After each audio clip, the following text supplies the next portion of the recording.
Hello, everybody. I want to talk about my mother, the toe maker. I want to share a little bit more in depth about my mother, and I think that there's some commonalities with me and some of you out there because I think the reason why a lot of you are MGTOW is because of certainly your experiences with other women and women throughout your life, but it all starts with your mother. And I hope some of you guys have good moms, and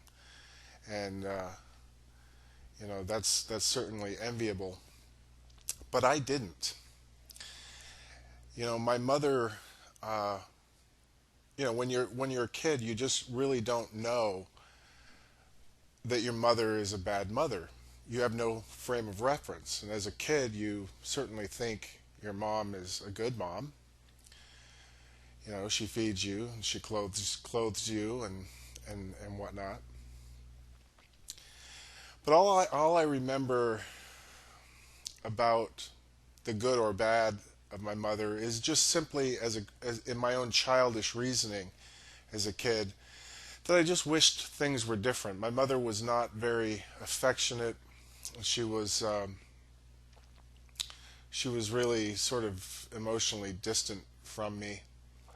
When I would come up and try to cuddle with her, watch TV or whatever, she would tolerate it for, 20 minutes or 30 minutes or so at the most, and then she would send me on my way. Um, my childhood experience was just rough. My mother and father were both very devout Christians, and they spent most of their lives, heavily involved with the church. My late father, he was. I've done another video about that talked about him a bit. He was really popular with the church community. My mother was, just really not about being a mother. You know, just doing the bare minimum to get by. And you don't really know that how neglected you are until you look back and you see all of these events. Now, I'm not saying my mother was, the spawn of Satan. She was, she would try and do some good things here and there. But for the most part, my relationship with my mother was just hell. You know, my mother was, she was a striker. She would just slap me in the face. And oftentimes I wouldn't even know why. You know, and the ironic thing was that my mother was you know neglectful, abusive, uh, didn't really care for my personal needs, and yet all the adults around her just kind of sang her praises. She was and is she's a brilliant human being, charismatic, you know, really sweet and loving. But it's odd because she wasn't really any of those things for me. When I did see her, be sweet to me, it was more of a rarity. It did happen, but it was more of a rarity. Um, Under my mother's care, I was, you know, hit by a car. She drops me off at school. She was running late, so instead of pulling into the driveway, she drops me and my sister off. I was all of 7 years old or 8 at the time. My sister, she was like 5 or 6 years old, and luckily my sister escaped. But we were crossing the street, and a car, you know, hits me. My sister backed away, like just barely made it. And you know, I'm hit so hard that my shoes were left standing, sitting in the asphalt in the road, right where I was struck. Pulled me out of my shoes. I get flipped onto the car, and you know, I I was hurt bad. Um, you know, the car slams on its brakes, and I go off the hood. I'm on the hood for a bit. I go off the hood like a dart, head first in the asphalt. Just tore up my my forehead. You know, it was pretty rough. You know, and all because my mother was going to be late for work. You know, didn't want to take that extra 3 minutes to pull into to the school to drop me off safely. I couldn't eat for like 2 or 3 days after that because you know I was in surgery and in the hospital, and they had IVs in me, and she actually lied, you know, to the medical staff. They asked her what I had had for breakfast, and she claimed that I had had a fruit pie that morning. But no, there was no. I didn't have breakfast. There wasn't breakfast.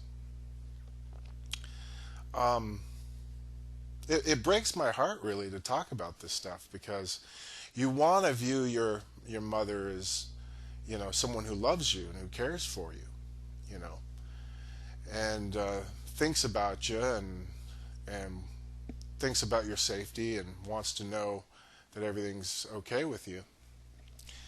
And that just wasn't consistently just was not the case. Um, about in the sixth grade, I started having real problems at school with fighting and stuff. And I wasn't a bully, but you know, I was like the only white kid in it all. Like there were a few white kids, but I was like one of the few white kids in an all like Hispanic migrant community type of you know of town. And so I you know that's why I love Mexicans. I mean, because they were my friends, and I have a real strong affinity for Mexico and for Mexican people because of that. But yeah, I certainly got the business quite a bit, you know, and so I started scrapping a little bit and fighting back a little bit in sixth grade and got suspended from school. And I said all that to tell you this. They were like, what are we going to do with him? You know, what's so the school counselor, they wanted me to see the school counselor. So the school counselor takes me into his office and he says, "Hey, just draw me a picture of anything you want." And so I drew him a picture, and it wasn't until like later in life that I realized the significance of the picture. Because after I drew the picture, they immediately signed me up for like counseling classes with him. But the picture was of a house, a tree, and a dog. Okay, and the counselor asked me, you know, where's your family, you know, and I told him, you know, they're in the house, and my dog Zach was in the picture, and he asked where I was, and I didn't really have an answer for that, but now looking back, I kind of know what the answer was. See, I was the tree, but on the tree, I had drawn a huge hole. Like I called it a beehive, but I drew a big spiral hole in the middle of the tree. And it's the you know, it's just the sad thing about children that, you know, as children we don't really have a voice. We don't even know really how to express what's going on, and once we can, it's really too late. We really can't defend ourselves. I was spanked a lot too. You know, my parents were, like I said, real devout Christians, and they certainly believed in spanking. But I learned to live with it. It was the slapping in the face that just, it was more than the sting. It was just a complete degradation, you know, of me as a human being. So my mother, the MGTOW maker, you know, that's the title of this video. I wrote something last October that I had been meaning to share. Lay down, Maggie. And I'm going to try to pull it up here, but you know, my mother was just, she, I just, I kind of identify her as a feminist now. I didn't really identify, because you wouldn't think really that, hardline Pentecostal type Christians would be feminists, but I completely see that now. My mother was really sort of the boss of the family, and I I guess I'm a MGTOW because when you grow up in a home with a feminist and really get to witness firsthand the kind of self-absorption, neglect that some of them are capable of, you really want to stop them. My mother wouldn't call herself a feminist, but she really was a very good feminist. She was in charge of herself and her destiny. And it wasn't until I was really in my early to mid-teens that I finally sort of realized that my mother was a bad mother. And it just broke my heart, to come to that admission, to finally realize that, certainly, you know, I was about to say, I wasn't I wasn't perfect. But yeah, no, I wasn't perfect. But you know what? I was a pretty good kid. I didn't get into, drugs and alcohol. I didn't, I did my school work and sports and stuff like that. And yeah, I was a good, normal kid. And just to be treated so poorly. Um, the thing is that I didn't lose hope in women. I mean, not yet anyway. After I left the house, not until I went round and round with different girlfriends in my life and saw how bad things are. I mean, things are great, but when the relationship breaks up, you're left with a monster. And I mean, some of these women were just unbelievable. The things they say, the things they did. And I mean, really, that's what I think of when I think of why I'm MGTOW, because I do know what these little sweethearts, these little pretty little sweethearts are capable of. And even if the laws were in my favor as a man, knowing what I know about how these little sweethearts can turn on you, I just don't want any part of it, you know.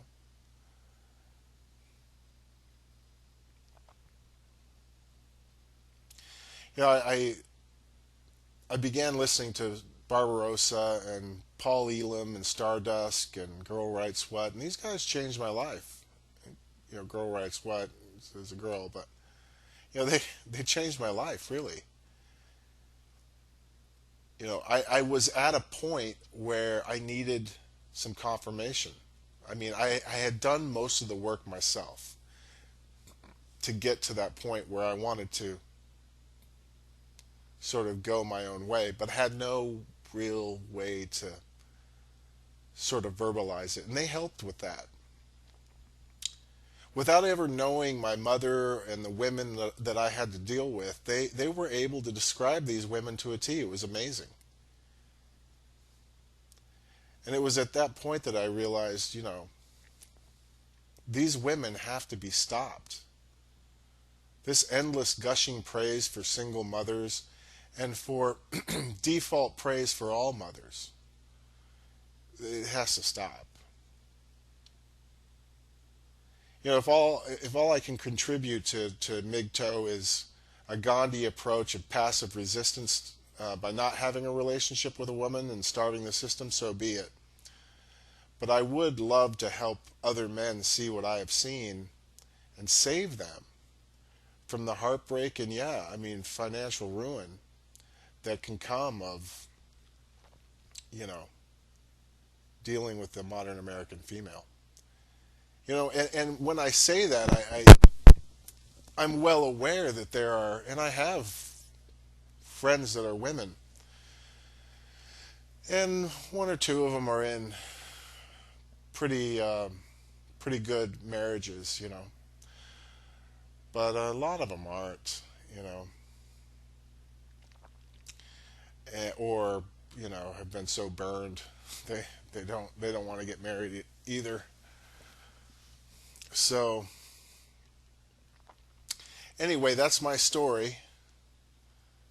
I do want to add one more thing because I kind of skipped over this a little bit, but you know, when I was hit by that car, um, it was kind of a blessing in disguise, to be honest, because it was sort of the first time in my life that I actually received some real care. They moved my bed into the living room, right, and fed me pudding and stuff. But even at that young age, I remember thinking, you know, enjoy this while it lasts, because you know it's not going to last very long. But like for that brief like week after I was nearly killed, you know, I was treated like the son that I should have been treated like. And what was amazing, and looking back on it now, my my mother went to the corner of the property, watched me cross this parking lot to go to the street, to cross the very street that I was hit on. And she'd watch. She for a couple of days after I was ambulatory, she would watch me cross the street, make sure I was okay. But after that, I was on my own. So, you know, anyone who wants to tell me that mothers just are automatically wonderful, you know, great, caring human beings, champions of humanity, they're not going to get that bullshit by me. Anyway, this was a long one for me, but thanks for listening.